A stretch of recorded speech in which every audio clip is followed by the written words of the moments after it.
Christopher Plummer's stern character kept the children under control, but Maria was a warmer and much welcome figure. And this was the first time you met Maria on screen, ladies. What was it like working with Julie Andrews?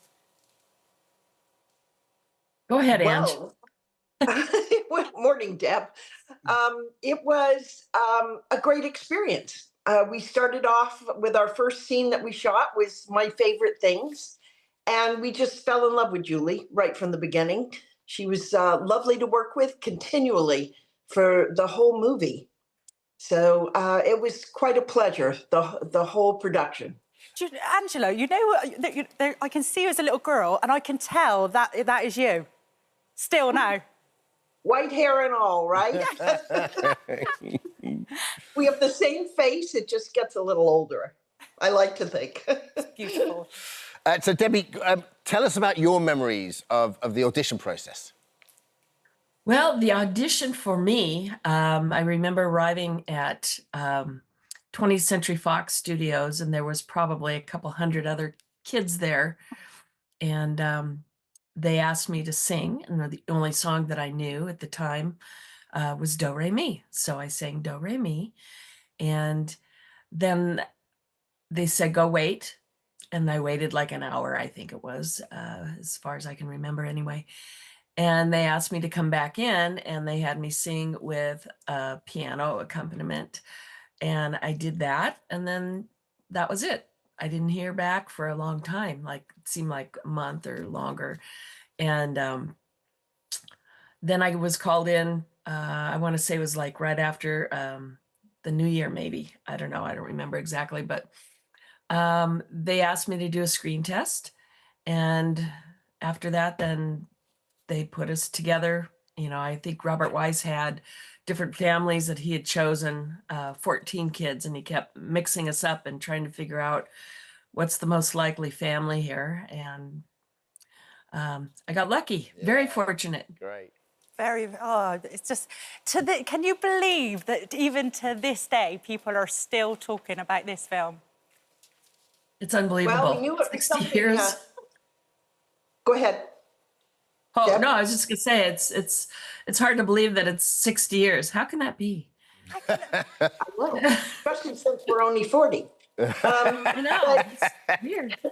You know, we knew when we were filming it that there was something magical about it. It just all, you know, even though we had Mother Nature against us, we had quite a bit of rain, which made us stay in Austria a lot longer.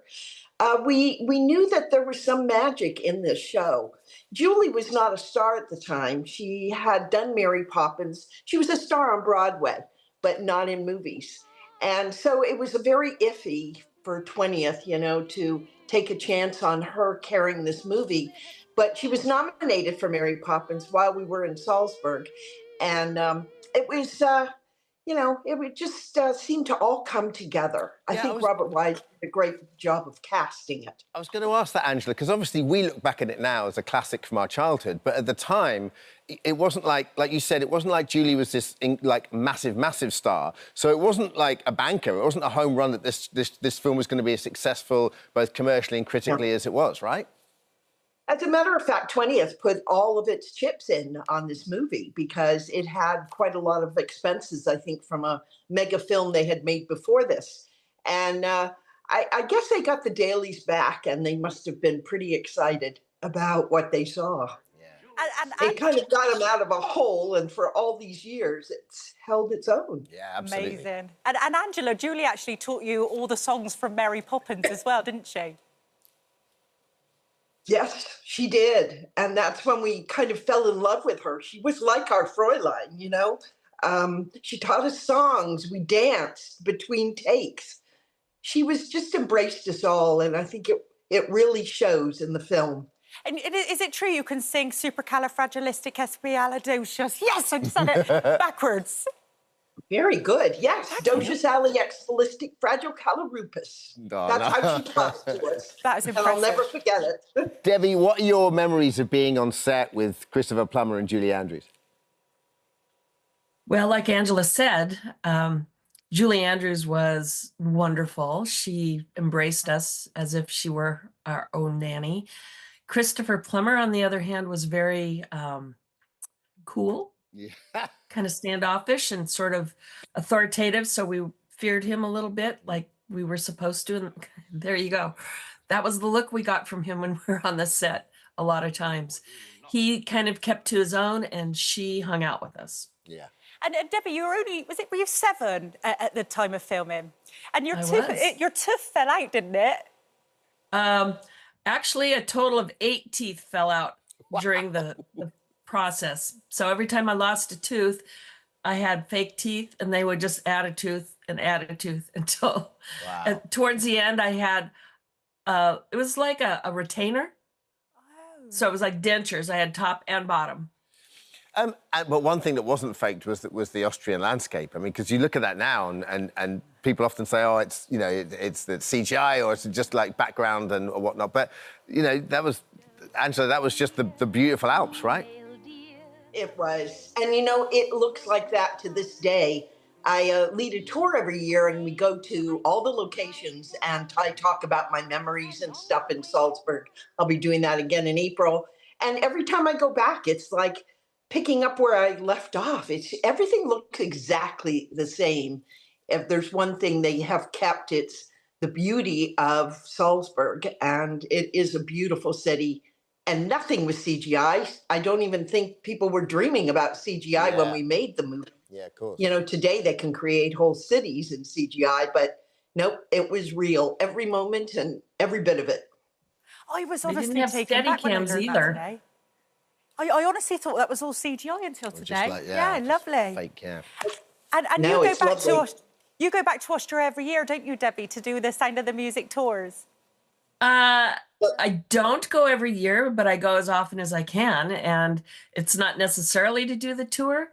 I just like to go and wander around. And does it bring back But some I lovely have. memories? I took the tour once.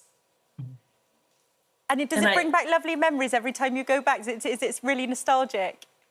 Oh, yes, totally. I mean, it's just looking at the streets that we walked up and down, and all the fountains and the places that we were, especially when we were doing the Do Re Mi scene, and the gardens is what I love. I don't know if you know this about me, but I do design gardens now. That is what my love is in the summertime and springtime here. So I think my inspiration for what I do now all started then. How funny, isn't it incredible for both of you that a part, obviously a huge part and a huge movie, but you didn't know that at the time, has had such an unbelievable influence in your life. Like Angela going back to Austria every year, Debbie, you having this interest in horticulture. It's quite something, isn't it, that it still resonates down the years. And are you in touch, Angela, I'll start with you. Are you in touch with the rest of the cast? I know you guys get together, are you called the Non-Traps now, I believe? Yes, we do call ourselves the Non-Traps. Yes, we stay in touch. We are a family that gathers, and this picture you're seeing right now, those are Charmian's 2 daughters. We lost Charmy several years ago, but her 2 daughters invited us all for a 60th celebration. We went to the beach there. We had a lovely little party, and Nicholas, who played Frederick, he was doing a play in Australia, and so during intermission, he would get onto the Zoom, so and then nice. Dwayne, he lives up in Colorado, and he's there also on that Zoom that you're seeing there. And we just, got together and just talk about what's happening.